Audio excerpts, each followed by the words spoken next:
만약 의대 열풍도 이렇게 한번 얘기해봐요. 의대를 공무원처럼 해가지고 의사 선생님을 해서 의대 나오면 성형외과하고 그런 수입이 많은 그런 과가 아니라 그냥 공무원적으로 배정을 받고 월급을 한 달에 1,000만 원만 딱 준다. 그럼 인기가 없겠죠. 이거잖아요. 근본적인 동기가 뭐냐는 거예요. 우리는 사실 문제집 푸는 공부를 잘해서 돈 많이 버는 거야. 그쵸. 돈 많이 버는 동기를 빼버리면 사실 민낯이 드러나는 게 아닌가. 저희도 사실은 채널 처음 열 때는 아이를 잘 키우는 게 컨셉이었어요. 조회수가 안 나와. 초반에 보면 저희도 막 뭐 이성교제, 아예 이성교제 뭐 막을까요 말까요 안 돼. 이런 거. 그거 어떻게 먹고 살아야지. 아이 선생님이 지금 휴대폰 얘기했잖아. 언제 사줘야 될까요 막 이런 거 돈이 했거든요. 최고라면서요, 지금.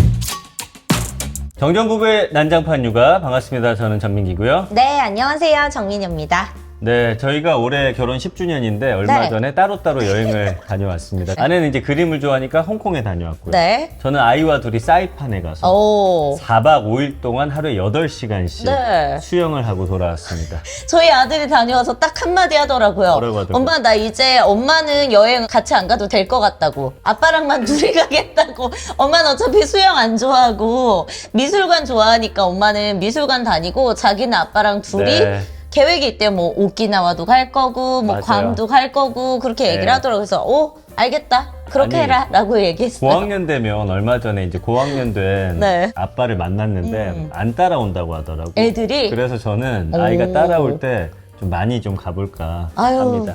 여러분들도 기쁜 소식입니다. 많이 네. 다녀오시는데 또 아빠랑 둘이 보내지 마시고 네, 온 가족이 함께 다녀오시길 바랍니다. 오늘 네. 주제가 7세 고시예요. 아, 요거 한 2달 전인가요? 굉장히 좀 이슈가 됐던 내용이긴 한데, 네. 저희가 조금 늦기는 했지만, 그래도 다뤄봐야 될 아주 중요한 사회적인 문제 같아서. 저희는 좀 더 다른 시각과 방향으로 네. 한번 다뤄보도록 하겠습니다. 좋습니다. 오늘 이 분야에 또 전문가 모셨으니까 기대해 주시고요. 본론으로 들어가기 전에 우리 컨텐츠의 제작을 지원해주는 아주 고마운 곳이죠. 수많은 요청 끝에 위치 확인 기능이 추가된 2025 공부폰이 새롭게 출시됐습니다. 데이터와 와이파이를 완벽히 차단하고 학생들에게 필요한 학습 기능만을 제공했던 기존 공부폰과는 달리 이제는 아이의 안전한 등하교를 확인할 수 있도록 자녀분들의 현재 위치부터 거리, 배터리 잔량, 과거 위치 기록까지 모두 한눈에 확인 가능하도록 업그레이드 됐는데요. 기존 학습 기능은 그대로 실시간 위치 확인까지 가능해진 2025 공부폰 끝판왕. 이미 정보 빠른 엄마들은 다 아는 공부폰인데 언제까지 고민하실 거예요?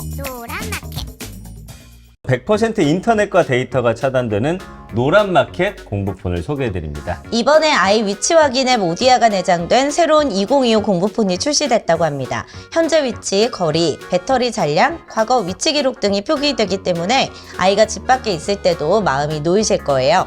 노란마켓에서 개발해 단독으로 판매한다고 합니다. 자, 꼭 고정 댓글 링크나 노란마켓 공부폰으로 검색해 보시기 바랍니다. 우리 아이 첫 스마트폰은 노란마켓 공부폰으로 선물해 보세요. 자, 그럼 7세 고시. 근데 민여 씨도 7세 고시를 찬성하는 입장은 아니죠? 아니 7세 고시 시도했다가 아, 우리 아이한테 시도한 적 있어요? 아 그때 시도했잖아요. 그래가지고 저기 뭐야 영어 선생님 과외 라이팅 그게 선생님 집에 7세 고시였던 오셔가지고 거야? 그 과외하고 학군지 아니어서 우리 집까지는 못 온다 그래서 목동에 스터디 카페까지 가가지고 제가 그 밑에 할리스에서 2시간 기다리면서 다행히 했던 거 그 당시 빨리 포기했던 기억이 납니다. 본인은 뭐 한 게 없으니까 모르죠. 아니, 나는 7세 고시에 대한 찬성하고자 하는 마음이 없는데 내가 그걸 왜 도와줍니까? 아 근데 오히려 네. 저는 이때 그런 경험이 좀 실패라는 단어를 쓰면 안 되긴 하지만 우리 아이의 인생이 길기 때문에 그리고 공부가 또 모든 성공을 뭐 얘기해 주는 건 아니니까 그렇지만 네. 어쨌든 그때 7세 고시를 실패라면 실패를 했기 때문에 지금의 또 저와 저희 아이가 또 행복하게 잘 있는 것이 아닌가라는 생각도 좀 그때 해봅니다. 정말 실패하게 잘했다라는 생각이 들면서 네. 이분이 최근에 각광을 받고 있는 분이시더라고요. 20년 정도 대치동에서 오. 입시 전문가로 계시다가 네. 본인은 호련히 시골로 떠나서 아이를 학원도 안 보내고 지금 키우고 계시는데 네. 심정섭 소장님 모시겠습니다. 안녕하세요. 어서 오세요. 반갑습니다. 네, 벌써부터 얼굴에서 시골 냄새가 나죠. 지금 증평에서 오셨대요. 네. 시골에 살아서 좀 탄 겁니까? 아니면 어떻게 된 거예요? 하기도 한 것 같고 햇빛을 좀 많이 봐서 네. 그러기도 네. 한 것 같고. 네. 무시하지 마십시오. 서울대 아니야. 출신입니다. 아유, 무시 안 합니다. 제가 왜 네. 누굴 무시합니까? 농담이고 어쨌든 네. 지금 7세 고시와 관련해서 추적 60분이 굉장히 화제가 됐잖아요. 네. 그리고 이제 교육방송 뭐 등등에 출연하시면서 관련 이야기 해주고 계신데 저는 근데 사실 7세 고시 하는데 네. 7세 고시가 정확히 뭔지도 몰라요. 저는 지금. 좀 해보셔서 아시겠지만 보통 이제 영어 유치원을 마치고 난 다음에 뭐 유명한 대치동에 어학원들. 있는 어학원, 초등 어학원이나 수학도 마찬가지죠. 수학의 네. 모 수학학원 같은 유명한 초등 영어 학원이나 수학 학원에 가기 위한 레벨 테스트 그거를 보통 이제 7세 고시라고 그러는 거죠. 그럼 저희도 7세 고시 했던 게 맞네요. 네. 우리 7세 고시 했다니까 왜 자꾸 안 했다고 해? 난 부정하고 싶었어. 왜냐면 우리 집 얘기는 아닌 줄 알고 계셨는데 아닌 줄 알았어. 그럼 이게 보시는 아빠들 중에도 우린 아니겠지 했는데 이미 7세 고시를 이제 몸을 던지신 그런 가정이 꽤나 많겠네요. 학군제에 있으면 대부분 네. 그렇게 되지 않나요? 네. 보통 영어 유치원 마치고 난 다음에는 네. 초등학교 이제 학원 어디 가지? 라고 했을 때 그 유명한 뭐 빅5, 뭐 네. 빅3 뭐 이런 학원을 가다 보면은 네. 그렇게 치르게 되는 것 같습니다. 지금 주로 대치동 그쪽의 상황이에요? 아니면 이미 좀 다른 곳으로 번져나가고 아니에요. 있어요? 다른 동네에서 대치동이고 목동이고 다 거기까지 가요. 일단 아, 시험 실세 보러. 보통은 이제 대치동 중심으로 되고 있는데 네. 여기서도 우리 방송에도 다른 유명한 수학학원 있지 않습니까? 그런 학원 같은 경우는 이제 7세 고시를 보는 여러 가지 이유도 있는데 초등학교 이제 시험이 없는데 그 유명한 수학학원은 전국에 있는 상위권 아이들, 전국에 프랜차이즈도 있고 상위권 아이들이 있는데 뭐 시험을 한번 보면은 등수가 나오잖아요. 그쵸. 그러니까 대부분 이제 뭐 의대 노리고 그러시는 가정 같은 경우는 우리 아이가 초등학교 때 어느 정도 수학이 등수가 되는가를 확인해 보고 싶은 마음, 좀 그런 욕심 그런 것도 좀 있다 보니까 그런 유명 학원에 들어가야겠다. 근데 그 레벨 테스트가 굉장히 힘들고 아무나 안 받아주는 거잖아요. 그쵸. 그런 학원에 이제 가기 위해서 문제는 이제 역량이 되고 그런 능력이 되는 친구들이 이제 가서 공부를 하고 도움을 받을 수도 있는 저는 이제 출연하기 전에 항상 영상들을 최대한 많이 보고 오려고 그러거든요. 네. 근데 여기서도 많이 달아주셨던 것 같더라고요. 그런 수학학원 같은 경우도 도움이 되는 친구들도 있겠지만 이제 사회적으로 문제가 되는 게 역량이 안 되는데 그쵸. 그거 하다가 이렇게 좌절감 사실 이제 첫 번째부터 그런 겁니다. 관문에서 탈락된 것 관문에서 같은 느낌 들죠. 그 비교 경쟁을 어떻게 보면 입시 고3이나 고등학교 때 아니면 중학교 때부터 이제 등수 경쟁을 어차피 우리나라는 들어가게 되는데 네. 그 7살 때부터 너는 합격이야 불합격이야. 맞아요. 또 그 합격하면 엄마 아빠 굉장히 좋아하고 막 잔치하는 분위기인데 떨어졌을 때 내가 실망시키는 거구나. 심지어 재수, 삼수까지 하기도 네. 하니까요. 그런 등수 경쟁을 왜 어렸을 때부터 그 아이들을 그렇게 시켜야 되느냐. 그리고 그 안에서 이제 스트레스 받고 힘들어하는 아이들도 굉장히 많고 있기 때문에 사회적 네. 문제가 된다. 그러면 요거 하나만 얘기해도 그래, 돼요? 뭐예요? 사실 저는 뭐 이제 말씀하신 취지도 알겠고 이게 굉장히 사회적으로 문제가 되는 부분도 알겠어요. 근데 이제 엄마로서의 약간의 핑계를 좀 대자면 아니라고 생각하시는 분들도 있겠지만 이제 제 의견을 얘기를 해보자면 약간 이런 게 있어요, 소장님. 보통 영어 유치원을 보냈다는 거는 공부를 그래도 좀 어렸을 때부터 사교육을 시키겠다 하는 마음에 엄마가 이제 보내잖아요. 근데 그렇게 한 1, 2년 정도 보내고 나면은 사실 이제 아이마다 공부 스타일이 다르고 길이 다르고 발현되는 그 속도도 다르기 때문에 여기서 진짜 적응을 잘 못하고 지금은 아닌 것 같다 하는 애들이 이미 또 다 빠져요. 다른 뭐 기관을 찾는다든지. 그러면 이제 빠지고 나면 어느 정도 그래도 어릴 때 공부를 좀 했던 아이들이 엄마의 착각인 거죠. 얘가 7세 고시를 시도해봤을 때 붙을 것 같은 거예요. 그러니까 아예 애초에 공부를 안 할 것 같으면 사실 안 시키겠죠. 그 7세 고시에 밀어넣는 엄마들도. 근데 곧잘 하는 것 같고 하니까 얘 공부 좀 할란가 보다 하고서 이제 자. 들어가는 거예요. 제가 이제 여기서 문제점이 딱 지적이 됩니다. 여기까지는 좋아요. 자, 봤어. 떨어졌어? 그치. 아직 아니구나. 포기하던지 해야 되는데 이걸 억지로 밀어넣기 위해서 과외 붙이죠. 이거를 들어가는 학원을 또 보내죠. 교재를 하고 집에서 족치면서 해서 어떻게 끼워 넣는 거. 저는 이게 문제라고 생각하거든요. 네. 임신, 출산, 육아 교육은 정답이 없습니다. 맞아요. 정답이 없고 해답이 있는 거고 우리 가정과 우리 아이 상황에 맞는 그때그때 맞는 해결책들을 하나하나 선택하면서 가는 과정인데 네. 가장 큰 착각이 그런 표준화된 경로가 있다는 거. 네, 영어 맞아요. 유치원을 마치고 그 학원을 다니고 뭐 사립초등학교를 다니고 그쵸. 토목자사고를 가고 명문대를 간다라고 하는 그 표준화된 경로가 있다는 착각. 근데 이거는 이미 그 평균의 종말이라는 책에서 네. 아니라고 과학적으로 다 사실 검증이 된 사실인데 평균의 종말. 평균의 종말이라고 하는 유명한 책이 있죠. 사실. 네. 근데 그런 부분을 우리나라 입시는 이성이 아니라 심리의 문제거든요. 맞아요. 남들이 다 하기 때문에. 그리고 또 결과적으로 봤을 때 입시 성과가 난 친구들 봐서 너네 어떻게 공부했어? 그리고 또 영어 유치원 다녔는데요? 사립초등학교 다녔는데요? 특목자소고 다 이런 애들이 또 다 가는 것 같아. 네. 그러니까 이런 어떤 착시 현상이 사실 생기는 거거든요. 대치동도 제가 그런 얘기 많이 말씀드리거든요. 대치동이나 그런 데서 영어 유치원을 다니고 또 그런 칠세고시를 봐서 그 학원을 다닌 친구들이 네. 입시 결과로 끝까지 완주를 레이스에서 한 친구들도 있어요. 네. 한 5에서 뭐 10% 정도 되는데 근데 대부분의 입시 성과를 내는 친구들은 그러니까 이렇게 가다가 꺾어지는 애들은 꺾어지고 네. 사춘기 만나고는 별의별 일이 다 일어나거든요. 그쵸. 강북 쪽에서 만약에 애가 좀 공부 잘하고 똘똘한다. 초등 5, 6학년이면 여기 근처에 남아있질 않습니다. 네, 맞아요. 그래서 그 학군이라는 문제가 생기는 거예요. 걔네들은 다 이제 가잖아요. 그리고 또 여기서도 권해주죠. 네. 얘는 지금 5학년 때 좀 가는 게 낫겠다. 네. 그죠? 지금 이병호 소장님도 오셔서 말씀해 주셨잖아요. 네, 5학년 전에 5학년이라고?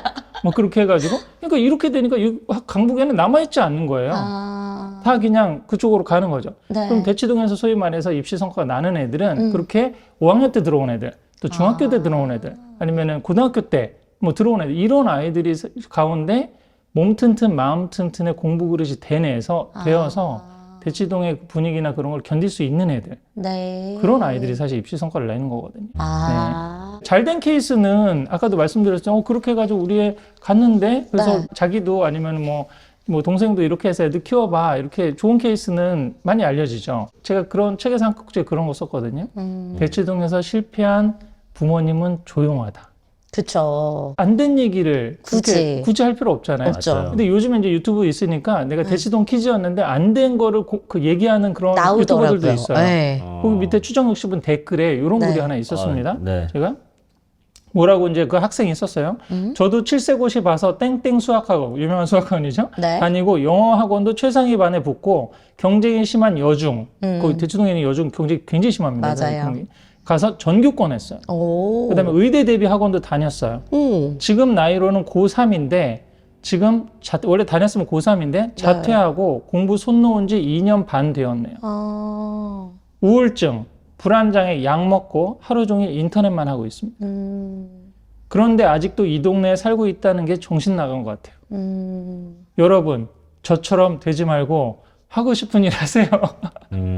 이게 소위 말해서 그 탑반에 들어가서 잘하고 그러다가 이제 사춘기 만나서 꺾어지면 이거 완전히 걷잡을 수 없이 가는 케이스도 굉장히 많아요. 네. 근데 이런 게 이제 사회적으로 문제가 되고 이제 알려지니까 서서히 이제 올라오고 수면 위로 올라오고. 이제 저는 좀 약간 제가 이제 또 사교육을 시키는 엄마 입장에서 나름의 변을 좀 해보자면 정보가 너무 비대칭성으로 가는 거는 문제가 있잖아요. 그러니까 예를 들면 그 전에는 말씀하셨듯이 이렇게 사교육해야 되고 이 코스 밟아야지 아이들이 잘 될 겁니다라는 어떤 정보가 줄을 잃었다면 지금은 이렇게 뭔가 실패 사례나 추정 60분에서 다뤘던 내용처럼 실제로 그리고 칠세고시를 하는 아이들 너무 어리잖아요. 이 전부터 준비를 막 시키니까 그런 것에 대해서는 분명히 문제가 굉장히 크다고 봐요.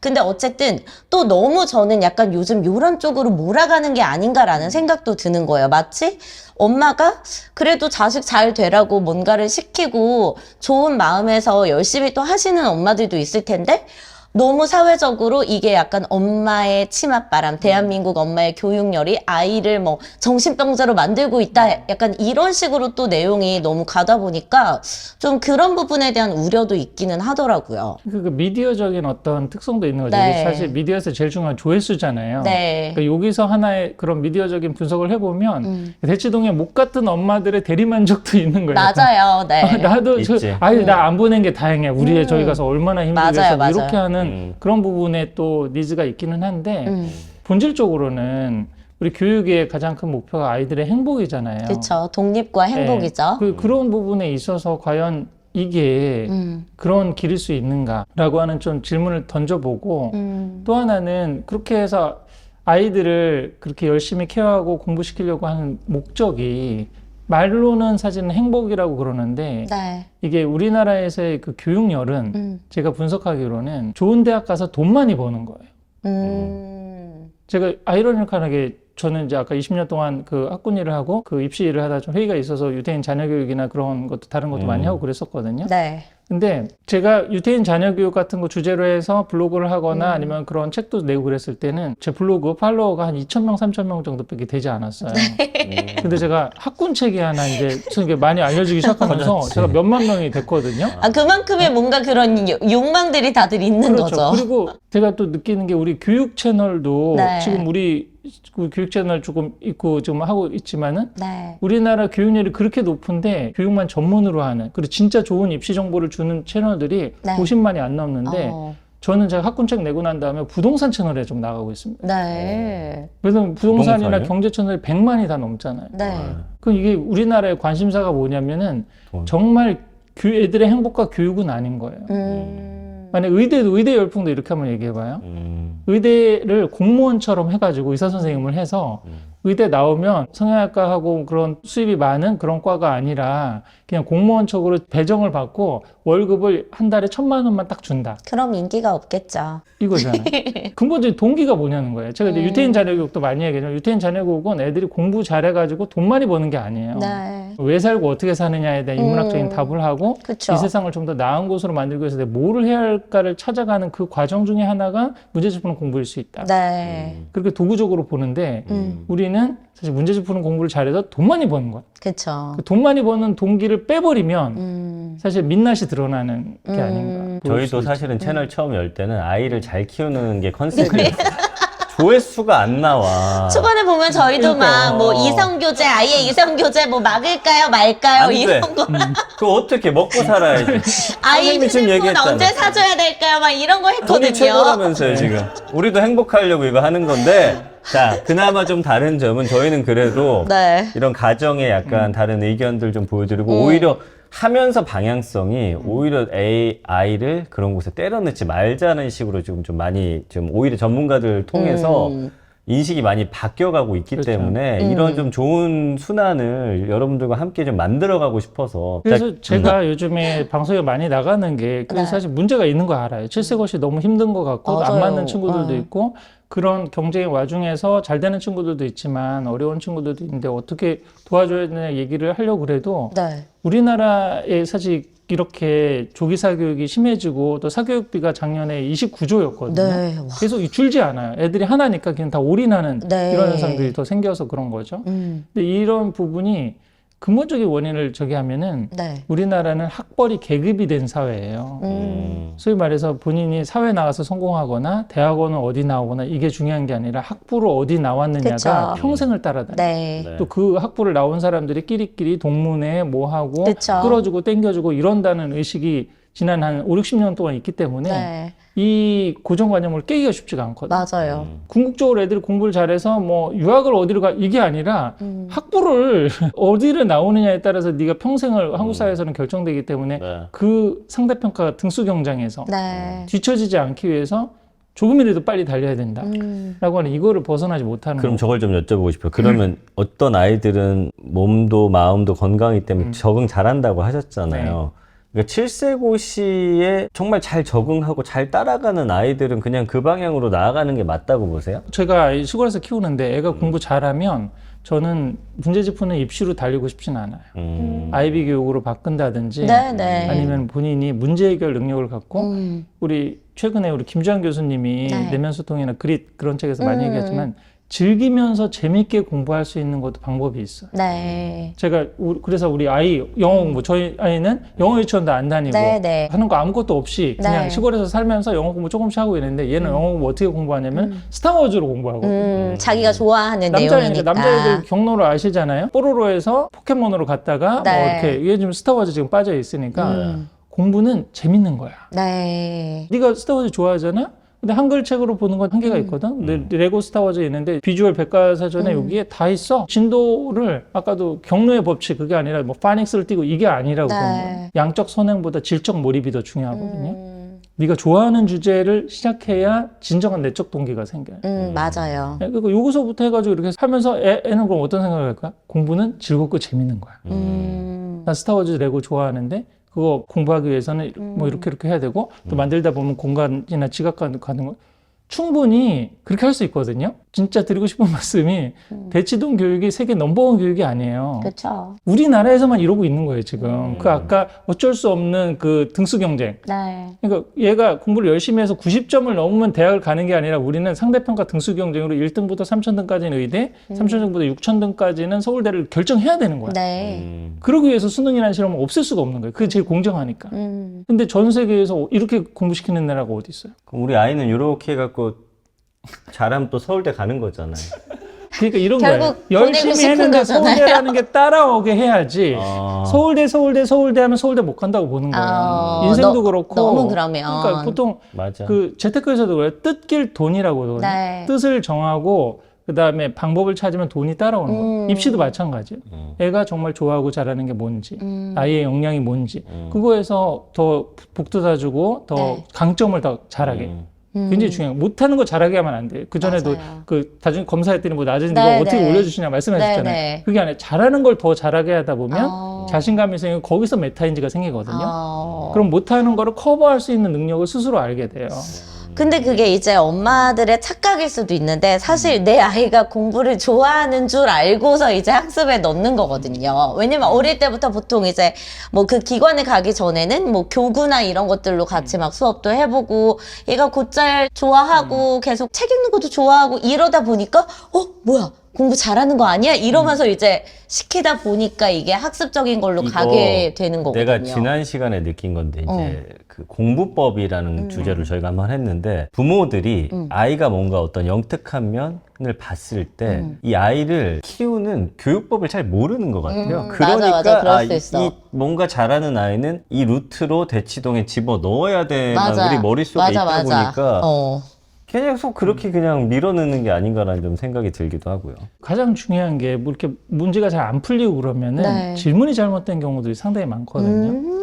그러니까 공부라고 하는 정의가 뭔가? 공부는 배우고 익히는 거거든요. 네. 근데 우리나라에서 공부는 문제집 푸는 공부예요. 맞아요. 우리나라 책 육아에도 굉장히 많잖아요. 네. 관심이.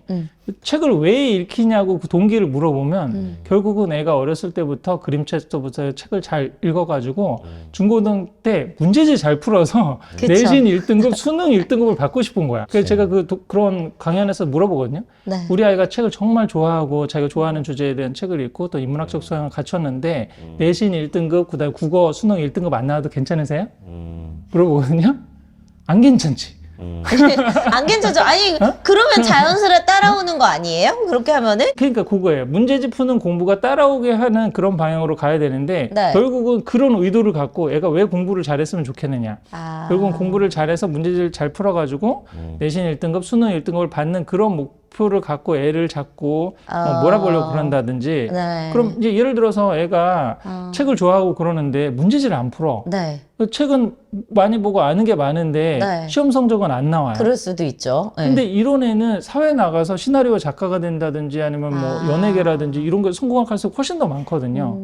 그러니까 우리나라에서는 학부를 못 가는 거죠. 그래서 제가 이론적으로 뭐라고 말씀드리냐면 20대 학부를 어디로 가느냐라고 하는 좁은 교육적 목표를 가지면 달리는 수밖에 없는 거예요. 그렇죠. 남들 하는 대로. 근데 3, 40대에 정말 본인이 경제적 자유, 아까 지금 네. 돈의 문제는 경제적 자유를 이루어서 내가 좋아하고 잘하는 일을 돈 걱정 없이 할 수 있는 그걸로 교육적 목표를 잡으면 수많은 길이 근데 그렇지 않아요, 선생님. 그러니까 제가 보기에 우리나라에 봉준호 감독도 있고 뭐 김연아 선수도 있고 뭐 등등등 요즘에 윙이라고 해가지고 이제 비트박스로 세계를 점령해가지고 지금 또 뜨고 있는 분도 있고 한데 요즘 그분 뭐 마케팅 맡으셨어요? 아니 마파라고 있어요, 마파. 그러니까 그분 얘기를 여기저기서 많이 하시더라고요. 아니 왜냐하면 성공의 방법이 좀 맞아요. 다양하다라는 네. 예를 들어드리고 맞아요, 싶은데 맞아요. 사실은 저는 그런 재능도 일부에게만 있다고 보여지는 그 거예요. 맞아요. 그러니까 사실은 그런 재능이 탑재되어 있지 않은 아이들은 결국에는 공부를밖에 못 공부를 가지. 다시 시켜야 되는 이 부모님의 입장도 좀 이해를 해주셔야 된다는 거죠. 이게 딱 정확해요. 왜냐면은 어릴 때 아이가 공부 말고 다른 쪽에서 만약에 천재성을 보여요? 당연히 그쪽으로 밀어주고 싶고 그쪽을 개발시켜주고 싶죠. 근데 사실 잘 모르겠어요. 그러니까 그래도 좀 사회 나가서 너가 밥벌이를 하고 살려면은 공부가 안전빵이다라는 생각을 할 수밖에 없다라는 거죠. 근데 그게 이제 인공지능 시대 때문에 깨지고 있는 현상들이 생기고 있죠. 네네. 소위 말해서 산업시대에는 대학을 나오면 취업이 잘 되는 시대였잖아요. 근데 저도 IMF 1세대인데, 저 이전 세대는 대학만 나오면 다 취업이 됐어요. 맞아요. 근데 저는 소위 말해서 좋은 대학을 나왔는데 3년 동안 취업이 안 됐어요. 네. 진짜요? IMF 때. 예. 눈을 IMF 때. 낮추면 됐을 텐데. 그래서 제가 학원 강의를 시작한 거예요. 나라가 망했는데 학원은 되더라고요. 네. 또 거기서 성공을 하신 거고. 그쪽에 이런 길이 있다는 걸 알았죠. 그리고 다른 데 취업을 했다가 이제 나는 이쪽 길이 있으니까 아예 네. 본격적으로 해야겠다 그렇게 생각했는데 소위 말해서 그 성공 방정식이 깨지고 있어요. 많은 경우에 좋은 대학을 나오면 취업할 수 있다고 그러잖아요. 제가 그래서 입시 구체적인 상담에서 사실 문과는 답이 없는 게 아이가 어느 정도 능력이 되면 이과 쪽으로 가야 되는 게 문과는 탑3 어문 계열을 나왔다고 생각해 보세요. 제가 그 인문대 나왔거든요. 역사. 네. 우리나라에서 제일 좋다는 대학 인문대 나왔는데 결국 영어 교육해서 먹고 사는 문제 해결했어요. 결국은 본인들이 대학을 나오면 그 공부가 제일 넓은 길이에요 라고 하는 그 넓은 길도 요즘 점점 좁아지고 있고 네. 오히려 수능 기준으로 3, 4등급 어설프게 문제집 푸는 공부하는 애들이 제일 힘들다. 지금 그록3라든지 아니면 그 챗GPT 써보셨나요? 네. 그런 어떤 그 리포트 같은 걸 해서 경영학과 굉장히 유명한 데를 나와가지고 증권사에 취업했어요. 그렇게 해가지고 그 분야 뭐 2차 전지라든지 아니면 반도체 산업의 보고서를 써요. 그 정도 수준에 하는 거를 지금 딥 리서치 기능을 이용하면요. 네. 다 박사학위급의 논문으로 하루 만에 만들었어요. 네. 그럼 10명의 애를 취직하던 거를 한 명만 취업하고 맞아요. 팀장만 있으면 되는 네. 거예요. 근데 이게 앞으로 더 심해지면 그렇죠. 소위 말해서 아까 말씀드렸던 공부를 잘하려면 아예 1등급. 그렇죠. 이 아니면은 걔네들이 나와가지고 나 졸업했는데 회계사도 없어지고 일자리가 없어지네. 네.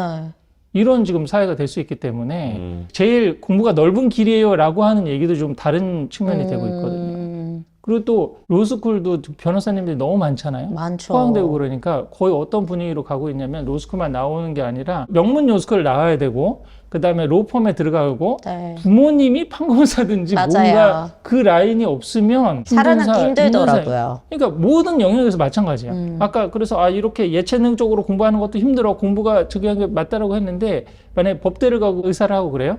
그 안에서도 사실 계층이 또 나눠집니다. 맞아요. 그러니까 이런 식으로 이제 그 얘기를 하다 보면 사실은 답이 없는 상황이 그러면 되거든요. 지금 어쨌든 우리나라는 칠세고시에 지금 뭔가 좀 빠져 있는 그런 상황인데 답이 있을까 이거에 대한? 그래서 제가 보기에는 아까 계속 강조하신 게 아이들이 스스로 어떤 문제가 생겼을 때 해결하는 능력, 바뀌는 세상을 좀 적응해 가면서 뭔가를 찾아내는 힘 이런 걸 좀 길러줘야 될 것 같은데 네.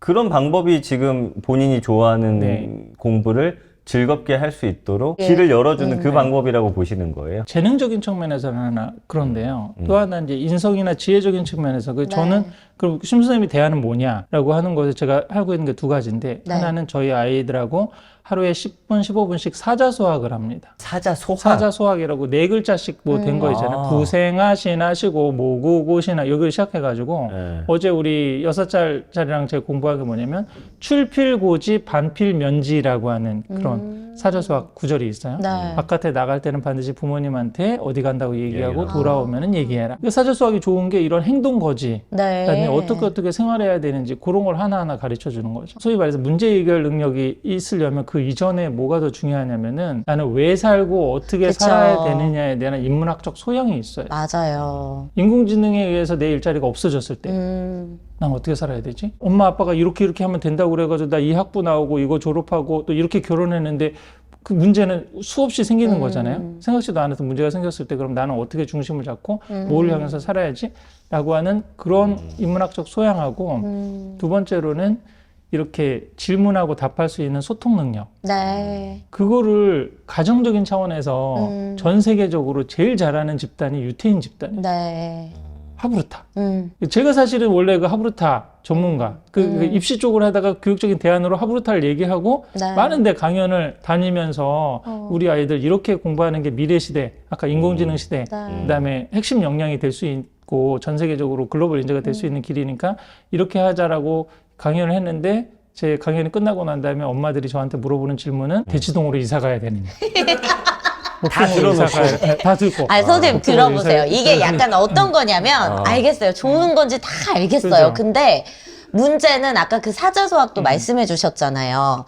내가 그걸 할 수 있느냐? 우리 남편이 그걸 아이에게 할 수 있느냐? 이게 잘 안 된단 말이에요. 결국엔 맞아요. 네. 솔직히 말씀드릴게요. 아무나 할 수 있는 게 아니에요. 제가 이게. 인문학적 소양이 없어요. 그러니 아이한테 공부해 하고 선생님 붙여주는 게 그나마 제일 제가 쉽고 어떻게 보면 할 수 있는 아이에 대한 최선인 것 같아요. 맞습니다. 그래서 현실적으로 저도 인정을 해요. 네. 지금 그 10년 동안 제가 계속 이렇게 가정에서 할 수 있고 또 우리 공부머리 발견 요책에서도 제가 네. 그런 얘기를 하는데 많은 그 비싼 검사들을 할 수 네. 있지만 그렇지 않고 가정에서 우리 아이의 공부 역량을 알아볼 수 있는 학군지나 아니면은 사교육을 시키기 전에 이 정도에 맞는 로드맵을 찾을 수 있다 가르쳐 드렸는데 네. 제가 10년 동안 해본 결론은 네. 가르쳐 드려도 못 하신다. 그쵸. 우리도 방법은 다 알아요.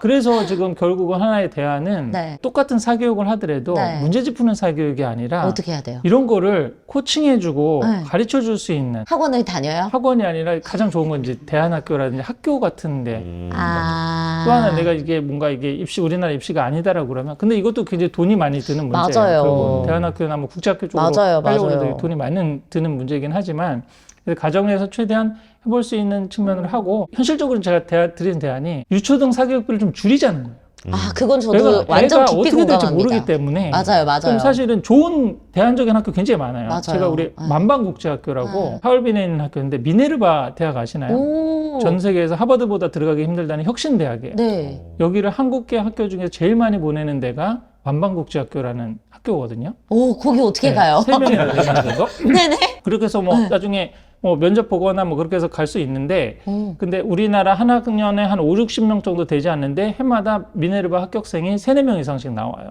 우리나라에 웬만한 자사고보다 훨씬 더 많은. 그럼 그걸 그런 몇 살 쪽이 때부터 하는데. 갈 수 있어요? 그 학교를? 초등학교 5, 6학년 때부터 갈 수 있거든요. 근데 국제학교이기 때문에 국제학교에 학비해야 돼요. 3만 불, 4만 불 정도.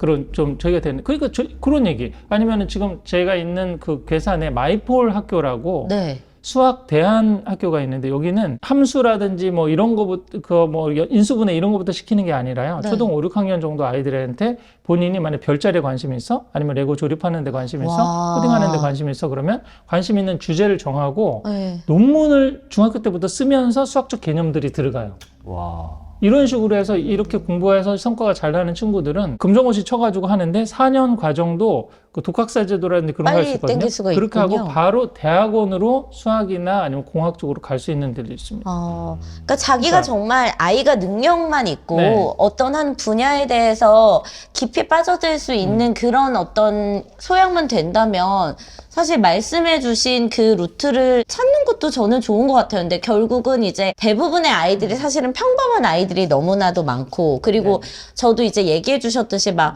한국 사교육 시켜보다 보니까 진짜 좀 아닌가라는 부분들이 계속 생기는 거예요. 이거를 내가 지금 아이가 고등학교 때까지 이걸 계속 이렇게 공부를 시킬 수 있을까? 그러다면 얘가 과연 행복하게 잘 살 수 있을까라는 고민들을 막 하기 시작하면서 국제학교나 여러 가지 막 루트를 생각해봐도 사실 국제학교도 돈이 너무 많이 맞아요. 들고 거기 가면 또 나름대로 또 여러 가지 문제가 발생할 것 같은 거예요. 결국 뭐 국제학교 얘기도 하면 결국은 국제학교로 간다는 거는 우리나라에서 입시를 안 하고 그렇죠. 해외 대학은 해외 대학으로 가서 결국 해외에서 노는 승부를 보지 한국에 다시 들어올 생각을 하지 않고 네. 그런 목표로 가는 학생들한테 많고 또 현실적으로는 경제적인 게 받쳐줘야 네. 돼요. 그러니까 제가 말씀드린 포인트는 뭐냐면 유초등 사교육비를 아껴두었다가 아껴둬야 네. 아이의 어떤 재능이나 그런 걸 봐가지고 발현됐을 때. 부모님이 투자를. 하는 게 좀 부족한 게 있어. 어. 근데 아까 그런 만방국제학교 같은 경우는 제가 굉장히 인상 깊었던 게 답사하고 그랬을 때 네. 초등학교 때까지는 굉장히 평범한 아이였는데 네. 6년을 거기서 같이 기숙사 생활하거든요. 어. 기숙사 생활하고 그 규율이나 그런 걸 배우고 그다음에 네. 공동체 팀워크, 네. 그다음에 합창 같은 거 하고 이런 부분이 굉장히 잘 돼 있어요. 그런 부분을 같이 아이들하고 이렇게 하다 보니까 들어갈 때는 평범한 아이인데 졸업하고 나서는 전 세계 100대 대학 정도에 갈 수 있는 어드미션을 받을 수 있는. 아니 그러면 들어갈 때 평범하다면 그 대학이 아이를 선발하는 기준은 뭐예요? 있겠지 기준은. 그러니까 잘하는 애들을 뽑아가지고 성과를 내는 게 문제인 거예요. 맞아요. 이건 교육이 아니라 그냥 선발이죠. 네. 아 그러네. 이게. 선발. 진정한 교육이라는 거는 평범한 애들을 올려줘야 되는 거 아니에요? 그치. 왜냐면 실제로 이게? 근데 7세고시 합격한 애들 보면 진짜 다 뛰어나긴 해요. 그 당시에. 그다음에 예. 그 유명한 영어 유치원도 그 아이가 웩슬러 해가지고 어느 정도 이상인 아이들을 받잖아요. 맞네. 예. 그러니까 우리나라 대학도 마찬가지예요. 서울대가 자갈이지나 엄밀히 말해서 필터링을 다 다 그렇게 잘- 해가지고 잘 되는 전국에서 네. 3,000등 애들 뽑아다가 하고 그러니까 그 안에서 이 사람들이 성과를 내고 뭐 그러는 거 아니겠어요? 그러니까 이게 우리나라 교육은 좀 이게 문제가 있는데 그 진정한 교육을 하는 데가 있다는 거예요. 네. 있는데 결국 자본주의 사회이기 때문에 그런 학 교육을 시키려면 또 돈이 드는 게 현실이에요. 그쵸. 그래서 제가 만약에 아이가 어떻게 될지 모르니까 예를 들어서 골프를 애가 어느 정도 치지 못하는데 그 유치원 때 칠 때부터 명품 골프장을 막 비싼 걸 사줄 필요가 없잖아요. 그쵸. 오히려 아이 하는 성과를 봐가지고 초등 고학년이라든지 중고등 정도에서 공부 쪽으로 가능성이 있겠다 뭐 그러면은 그때 이렇게 몰아서 할 수 있는 방법이 있는데 얘가 입시 쪽이 아니어서 너무 늦은 것 같아.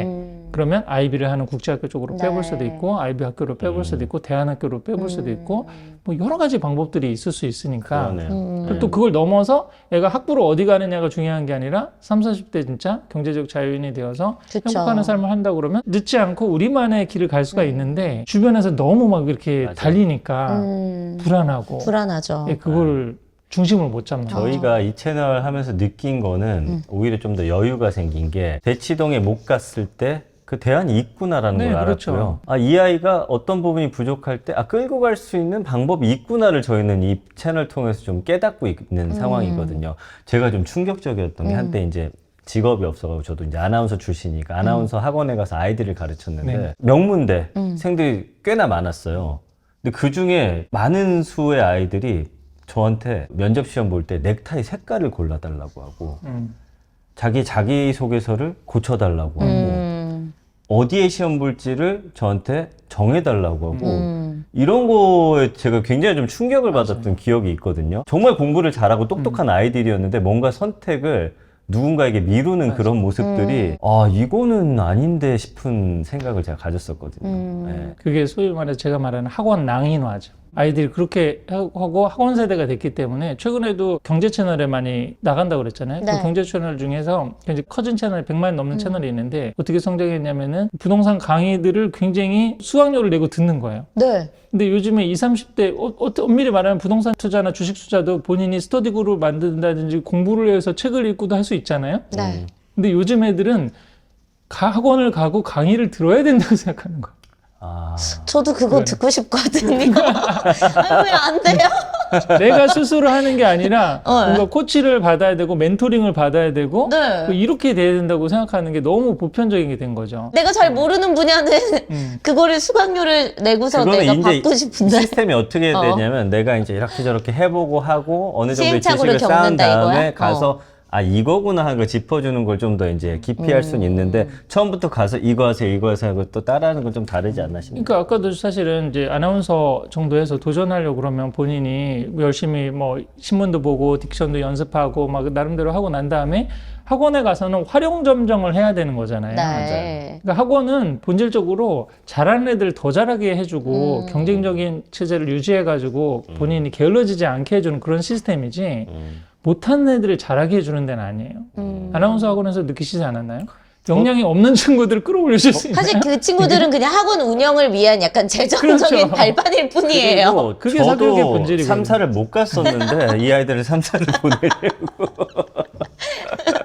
그러면 네. 이게 사실은 보시는 분들 입장에서 어떤 분들은 아 그래 그렇게 하지 말아야지라고 생각하는 분들도 일부 계시겠지만 그럼에도 불구하고 우리의 현실은 지금 이렇게 달리는 상황이니까 이 안에서 나름대로의 각 가정마다 좀 맞는 방법을 그래도 찾아야 되잖아요. 아이들이 네. 아까도 보시다시피 부작용도 많고 막 우울증 걸리고 이런 친구들도 있는데 우리 교육 어떤 현실 안에서 그래도 좀 아이들이 그나마 어떤 마음의 어떤 근육이라든지 이런 것들을 좀 키울 수 있는 방법이 있다면 네. 저희 같은 초등학생 부모님들이야 지금 저학년이니까 선생님 얘기 어느 정도 좀 현실 속에서 적용할 것들이 있는데 네. 이미 고학년이고 이미 탑승하고 있는 상황에서 지금 뛰어내리기 굉장히 좀 두려워하시는 맞아요. 분들도 계실 거기 때문에 맞아요. 좀 그분들에게도 좀 어느 정도의 대안을 주시면 좋을 것 같아요. 이미 사실은 초등 5, 6학년 이상이면은 새로운 선택을 하기가 쉽지는 않거든요. 맞아요. 가장 현실적인 조언은 가정 형편과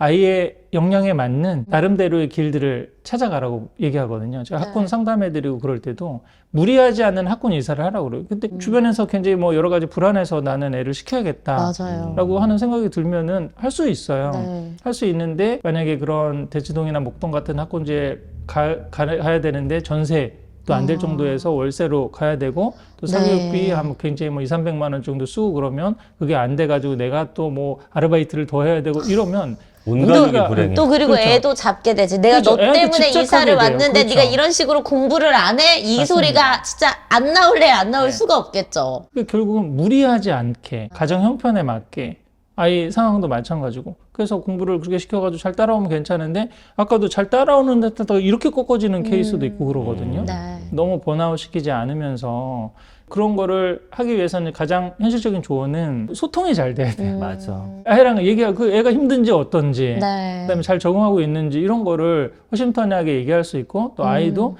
내가 이러이러한 얘기를 해도 엄마 아빠가 다 받아주겠지 혹시는 내가 힘들다 그러면 그렇게 또 대안도 마련해 줄 수 있는 그런 거를 해줄 수 있겠지라는 확신이 들면 언제든지 얘기하겠죠. 얘기를 할 수가 있겠죠. 음. 그러니까 아까도 말씀드렸듯이 이거는 우리가 교육은 과학이 아니고 정답이 딱 있는 게 아니기 때문에 네. 그때그때 이렇게 맞춰가야 되거든요. 수정하면서, 이렇게 보완하면서. 맞춰가면서 가야 되는 거기 때문에 그 맞출 수 있는 가장 큰 어떤 방법론적인 네. 틀은 대화의 장이 있어야 맞아요. 이게 뭐 맞히든지 말든지 할 수 있는 거니까. 네. 네.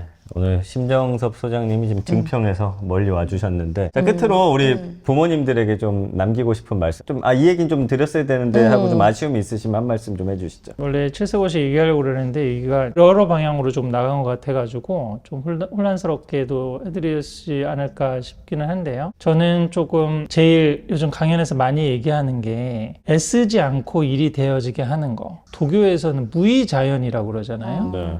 그거를 무위라고 하는 게 아무 일도 안 한다는 게 아니에요. 네. non 액션이 아니거든요. 일은 하는데 그걸 애쓰지 않고 하는 거예요. 예를 들어서 우리 아까 저희 아이 영어 가르친다고 그랬잖아요. 근데 저 가르친다라고 하는 마음들을 갖고 하고 있지 않거든요. 사전수학도 마찬가지고. 더불어 아이랑 같이 배운다라고 생각하는 거예요. 애 덕분에 저도 스타워즈 덕후가 되는 거예요. 네. 그 아이 그 영상 통제하는 것도 마찬가지거든요. 저는 30분 내로 저희 집안 아이들 보게 하는데 30분 볼 때 같이 봐요. 애랑 같이 보고 그거에 본 거에 대해서 얘기하고 그래서 네. 애들 스스로 니들 30분 절제해라 안 되잖아요, 사실은. 같이 하면 같이 하죠. 또. 그러니까 이런 어떤 교육적으로 우리가 해보려고 하는 것도 사실은 이렇게 애쓰고 힘들게 한다라고 하면은 자연스럽지 않은 거. 자연스럽지 않은 건 언젠간 탈이 납니다. 네. 뭔가 이게 되는 듯 했다가도 확 무너지는 아까 그런 경우들이 상당히 많이 있기 때문에 근데 그렇게 할 수 있는 거는 단번에 되는 게 아니고 시행착오를 좀 겪어야 되거든요. 이렇게 하다 보면. 그리고 그 가운데서 이렇게 대화 소통이 된다면 조금씩 하면서 방법을 찾아갈 수 있고 우리만의 어떤 가장 확실히 하는 방법이 있다라고 그러면 내가 정말 소중하고 중요한 거를 꾸준히 하고 있으면 내가 못하고 있는 거에 대한 불안함이 덜해요. 저는 저희 아이하고 사자수학 꾸준히 하고 그다음에 학교 갔다 오고 그러면은 같이 보강천이라는 데 있거든요. 거기서 1시간 정도 같이 롤러블레이드. 뭐 제가 이제 프리랜서 작가이긴 하니까 시간 좀 돈 있고 시간이 좀 되니까. 있으셔. 아이도 사자수학을 좋아해요, 진심으로? 아이들- 스타워즈만 좋아하는 게 아니고. 그러니까 싫다고 그러면은 저는 이렇게 얘기하거든요. 네. 사자수학이나 인성교육은 싫어도 해야 되는 거고 아. 네가 좋아하는 거는 좋아하는 것만 할 수 있다. 그렇게 지혜교육은 엄격하게 그다음에 재능교육은 관대하게 이게 제가 말하는 모토거든요. 네. 그러니까 그런 식으로 해서 우리는 그러니까 이거를 꾸준히 근데 싫어하든 좋아하든 상관없이 지금 큰아이 같은 거는 3년 네. 둘째는 올해부터 시작했는데 지금 작년에는 안 한다고 그랬는데 올해는 지금 급변했어요.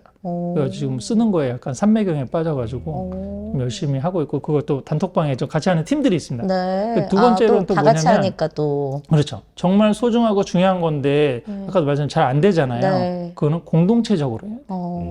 그리고 나 혼자 그냥 독야청청할 수 없잖아요. 그렇죠. 그래서 제가 사실은 어렸을 때 너무 일찍 학군지에 들어가는 게 좋지 않다고 보는 게 네. 나는 중심을 잡으려고 그러는데 주변에서 다 난리는데 아. 그리고 지금도 말하자면 이게 지금 우리 바깥에서 보면 왜 저렇게까지 하지 그러잖아요. 네. 안에 들어가면 전혀 이상한 게 아니에요. 맞아요. 다 얘는 네. 나보다 더 하고 있고, 네, 더 하고 있고 쟤는 나보다 더 하고 있거든요. 너는 이거 아무것도 아니야. 맞아요. 옆집 봐. 뭐 이런 상황이 지금 되기 때문에 심리적으로 그렇게 되거든요. 이게 객관화를 시킬 수가 없는 상황이에요. 그래서 사실은 떨어져 나와가지고 안에서 정말 소중하고 중요한 거를 공동체적으로 이렇게 하다 보면은 중심을 잡을 수 있거든요. 안 되는 이유만 찾으면 다 안 되는 거예요. 네. 최근에 방송에서도 나가서 그 안네 카레니나 톨스토이 얘기를 했는데 제가 굉장히 좋아합니다. 그 첫 구절이 그거잖아요. 모든 불행한 가정은 각자의 이유가 있는데 있어. 행복한 가정은 공통된 하나의 이유가 있다.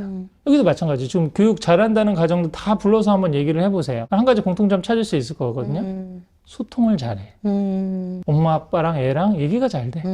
그러면서 또 믿고 기다려줘. 네. 박혜란 선생님처럼 믿는 만큼 잘하는 아이들. 저희 둘째 같은 경우 요리를 좋아하고 얘는 공부를 전혀 그냥 어제 5살 때부터 쌀수 안 한다고 그랬거든요. 근데 저는 계속 그래 네가 좋아하고 잘하고 그때까지 하라고 그랬더니 드디어 이제 6살 때부터 얘가 쓰기 시작.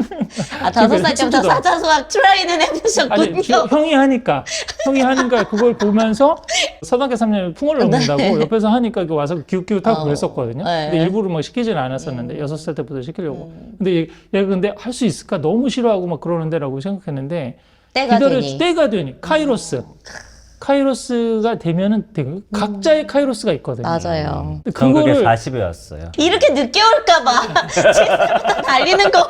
근데 우리는 100세 시대입니다. 앞으로 40에 오셨으니까 60년을 그렇게 사시면 되는 거예요. 맞아요. 그런 내공이 길러지기 위해서는 사실은 이게 하루아침에 다 아시겠지만 하루아침에 네. 되는 게 네. 아니거든요.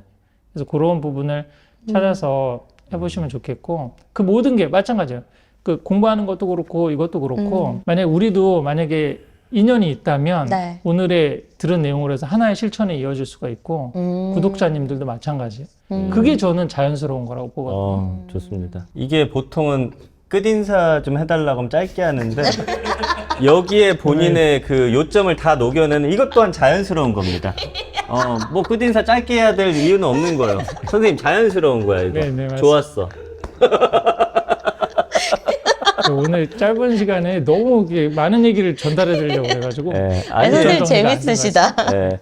아니 아마 보시면서 아유 우리도 알지 그러나 그렇게 지금 안 되잖아 하는 분들도 계실 거고 그 안에서 뭔가 약간의 깨달음을 그래. 맞아. 지금 7세고시를 달리면서도 아이를 좀 더 건강하게 키울 수 있는 방법이 있으니까 맞아, 나름대로의 맞아. 방법을 찾으시라는 거지 뭐 지금 야 7세고시 절대 하지 마 이런 거 아니에요. 여러분의 선택입니다. 그래서 저는 좀 그래요. 왜냐면은 요즘 너무 그런 식으로 또 많이 미디어에서 하니까 되게 약간 엄마들이 힘들겠다. 왜냐면 사실 그 애 공부시키는 거 다 엄마의 노력이고 관심이고 엄마도 멘탈이 많이 털리거든요. 맞아 엄마들도 불쌍해 네. 피해의식도 있고 맞아. 지금. 근데 그런 와중에서도 자꾸 막 이렇게 뭔가 사회적으로 대한민국 엄마를 바라보는 눈까지 이러니까 몰아가면 안 되지. 저는 어디 가서 그래도 좀 마음 편하게 위로받을 수 있을 만한 상황도 좀 있어야 지금 된다고 제일 생각해요. 잘 팔리는 게 우상화 아니면 악마화 두 개밖에 없어서 그래요. 예, 맞아요. 왜냐하면 예. 저렇게 되고 싶은 거 하나 있고 쟤보다 우리가 낫다. 이런 감정들을 지금 미디어가 건드리고 있기 때문에 맞아. 그래서 실제로 막 공부 열심히 시키는 엄마들이 인성교육도 또 열심히 시켜주고 네. 노는 것도 또 억울했어. 그래 알아.